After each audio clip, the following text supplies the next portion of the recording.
Our first speaker for today will be Easton from the University of Louisville, and he will be talking about defining immunogenomic signatures in B-cell-mediated autoimmunities.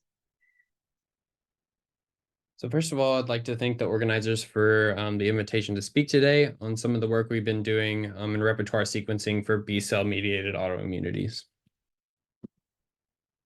So I'm sure all of us here are familiar with the antibody protein. It's composed of two regions, one being the variable region and one being the constant region.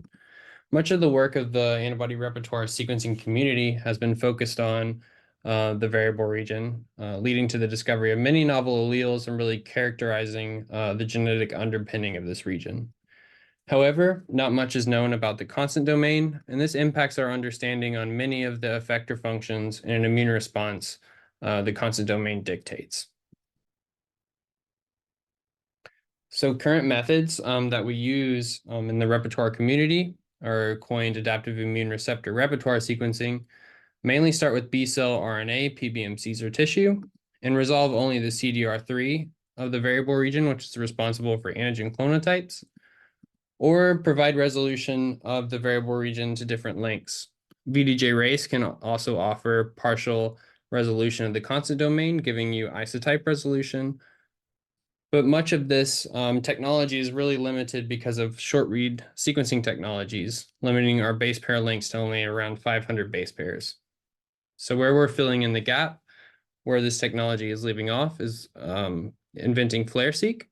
So this uses 5' race technology to prime off the poly A tail of RNA, but then able to amplify transcripts with an amplification primer for the constant domain to amplify near full-length transcripts for both IgG and IgM of both the variable region cassette and also the constant domain. So these libraries are then sequenced on the Sequel2e, and the data is really high quality, around 99.999% accurate. So this is just an example of what FlareSeq data look like. So this is an IGV screenshot. This is the locus of IgHG4. So this is the gene that encodes IgG4. So off to the right, you can see these very colorful bases. This is your variable region. And off to the right, you can see these gray constant region exons where a sequence is resolved all the way down to this partial CH3. So we're actually able to use the allele-defining SNPs from these reads to then phase the reads and then characterize their genotype at this locus. So this sequencing method and the analysis pipeline is built on the Immcantation framework and is compatible with many of the tools. But some of the benefits of using this technology compared to paired-in sequencing is that you're only having an R1 with FlareSeq, and the high quality of the reads does not require trimming during presto analysis. And also due to the single molecule nature of these reads, it does not require mate pairing, leading to no read loss from assembly, which is a common problem of paired-in sequencing. And again, I will stress that FlareSeq reads are fully compatible with the Immcantation tool suite. So we've used these reads with Alakazam, Shazam, Tinkerscoper, RabHit, and Dowser. So with this data, since we're resolving IGHC sequence of the constant region, we're really looking forward to annotation and investigation of these regions. So post-changeO annotation, FlareSeq and iGenotyper, a genotyping pipeline we use in the lab, allows for analysis of repertoire data at the subisotype level with a personalized genotype. And current iterations of the FlareSeq pipeline use this personalized genotype to then assign constant region genes, alleles, and also the sequence that contributes to those regions. In future iterations of this pipeline, we'll aim to annotate residues that have impact on IGHC effector functions. And annotation of IGHC structural variation in residues could provide key insight to those effector functions that the constant region dictates. And this is already getting some traction in the field. So what you're looking at here is constant region sequence of IGHG3, which encodes for IgG3. And you can notice in this red box the presence of structural variation of hinges. So presence of multiple hinges or only one hinge in some alleles that code for the locus. And some investigation have led to these hinge length variants being associated with certain diseases, such as this paper in COVID-19 cohort risk. There's also been much work done in the antibody engineering space to look at residues that encode for certain effector functions. So this is just pointing out an example of this alanine 339, which is found in the CH2 exon of the constant region of IgHC3, which is known to mediate FC to FC interactions. So with this data, we really hope to annotate some of these residues in the future and incorporate into the deliverable of the pipeline.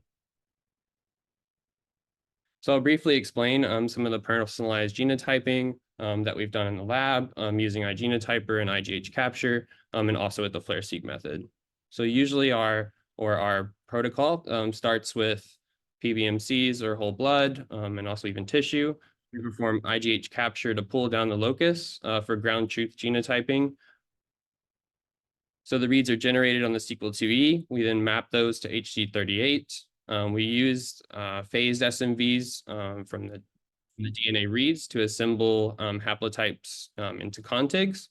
We then use those contigs to curate the alleles and compare them to IMGT database for characterization of novel or known alleles. And on the FLAIR-seq side, we can also create a genotyping method where we generate the hi-fi reads using the Sequel2E. We map them to HG38 as previous. We then trim off the VDJ of these reads, group them by haplotype, and then we're able to cluster reads resolved on their similarity and also their genomic position. And then we use that to characterize or compare back to iGenotyper for inference of known or novel alleles. I'd just like to share some data going forward of what we're doing in autoimmunity, specifically on the disease myasthenia gravis. So this is a chronic autoimmune disorder in which antibodies destroy the communication between nerves and muscles. So myasthenia affects voluntary muscles of the body, especially those that control the eyes, mouth, and throat, and also in extreme cases, the limbs. So AChR-MG is mediated by IgG1 and IgG3 autoantibodies that have three main mechanisms that drive the disease. It's also seen between patients to have high variability of disease state. So one of these mechanisms is complement fixation, which is largely driven by the constant region of the antibody. Another one of these mechanisms is internalization of the receptor, preventing acetylcholine from being taken up in the muscles to then communicate. And also a functional block of the receptor, also preventing uptake of acetylcholine, causing that gross motor dysfunction. So there's two main types of the disease, and for our work, we're mainly focused on this AChR-MG, which is mediated by IgG1 and IgG3 autoantibodies. So through our preliminary work, we applied for a pilot grant from the Myasthenia Gravis Rare Disease Network, and we were awarded a funding for this project to do an analysis on 48 healthy donors and also 48 AChR diseased individuals. So for this project, we will conduct DNA genotyping of the IgH locus, utilizing iGenotyper, provide personalized genotypes. And then we will also use FLAIR-seq to resolve profiles of which genes are used in the repertoire. So I'll show you a little bit of data from a preliminary cohort. So we had 7 AChR-MG individuals and also 14 healthy donors in the study.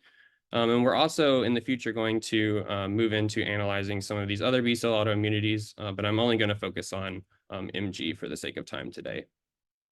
So just looking from the molecular protocol, FLAIR-seq performed very well in this pilot cohort, yielding a lot of mass for sequencing. So on the genotyping side, we revealed several novel alleles in the initial cohort. So I'll show you this tile plot off to the right, and I hope you can appreciate all the different colors are really implying that IGHC is more diverse than previously thought. So to give some context, on the y-axis is each individual. On the x-axis is each genomic position, and these boxes represent the haplotype. So the color represents the allele at that locus. So in this cohort, we discovered 16 novel alleles just in 18 individuals. And we're also detecting the presence of structural variation, such as these duplications in IgG4. So you can see Some of these boxes have more than 2 alleles. So 3 different colors would represent a duplication at that locus. So another existing copy of IGHG4. We're also picking this up not only in the DNA data, but also in the repertoire data from FLAIR-seq as well. So we're really just understanding the diversity of IGHC as a whole. So FLAIR-seq also allows antibody subisotype analysis of variable genes. So work in repertoire sequencing by the Kleinstein and O'Connor groups on myasthenia gravis has previously detected biased V gene usage. Just looking at IgG family usage, we were able to then pick up the signature that was noted in upregulation of IgHV1 genes. In their published work, they also noted that IgHV169 was upregulated. We then went to investigate this in total IgG. We were again able to notice a significant difference in upregulation of this gene. And even with a small sample size, FLAIR-seq data is showing the same biased gene usage that has been picked up in the past. When looking at the subisotype level utilized by FLAIR-seq data, we're able to then not only look at bulk IgG, we're able to break it down at the subisotype level, which has previously not been done. We were able to notice that IgHV169 was upregulated in both IgHD1, 2, 3, and 4 repertoires. So really adding to what is known previously. So FLAIR-seq also allows cross-molecule analysis of the repertoire. So you can not only look at antibody subisotype repertoires, you can also look at subisotype alleles. So this is showing a comparison of IgHC expression of the alleles in the IgHV169 repertoire. So in black would imply that they did not have the genotype. And on the y-axis is going to be the allele. So the lighter the color, the higher the expression of that constant region allele in that IgHV169 repertoire. Also using the Immcantation framework along with FLAIR-seq data, we are also able to take advantage of looking at mutational profiles of these individuals. So when looking at total IgG mutation, we noticed that compared to healthy donors, myasthenia gravis individuals had a higher overall mutation frequency. And again, adding to the subisotype level, we were also able to break down the repertoires stratified by their subisotype.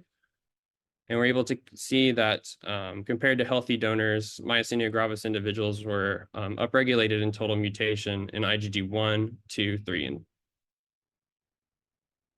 so overall, the mutational loads of MD individuals were higher than observed in healthy donors, and especially in IgHD1 and IgHD3 compartments. So just some conclusions and future directions of the project. This study will provide the most in-depth analysis of AChR-MG repertoires to date. And data is already demonstrating changes in bulk repertoires in just 7 individuals that we've screened thus far. And currently all DNA and RNA material has been extracted for the remainder of the project. And we are working towards also the genotyping pipeline as well as the FLAIR-seq processing. And from our analysis, we hope to identify IgHC alleles that have strong correlations to the functional mechanisms I mentioned, and also antibody titers and disease severity. We also hope to use monoclonal antibody sequences that has been isolated from our cohort's autoreactive B cells to fish out potentially autoreactive clonotypes from these repertoires.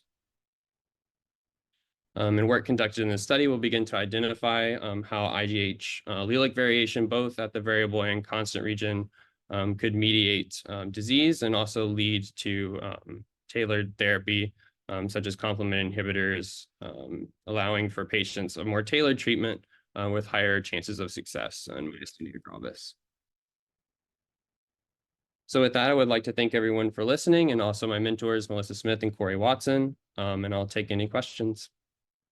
Thank you very much, Easton, for this nice talk. So there's a question in the chat, a couple of questions. So the first of all is if you could explain a little bit more in detail this cross-molecule analysis, this analysis that you have shown me for the IgHV69 gene usage, like what's the distribution of the C concentration isotypes? Yeah, so for specifically the usage of IGHC alleles, so when looking at cross-molecule analysis with FLAIR-seq data, we're really talking about how VDJs or IGHC genes are used together. We're able to make that relationship with the cross-molecule analysis. So here in the heat map, you can see that IGHG1 star O3 FLA would be an allele that encodes for IGHG1. Is highly expressed in repertoires that are also expressed in IGHB 69. So not only with FLAIR-seq data, we're not only able to look at variable diversity in joining gene expression, we're also able to characterize the expression of the subisotype and also the subisotype allele of the repertoires you're looking at. Okay, thank you very much. So there's a couple of other questions in the chat, but for the sake of time, we will move on to the next talk. And I encourage you to also answer the questions in the chat. Yeah, great. Thanks very much again.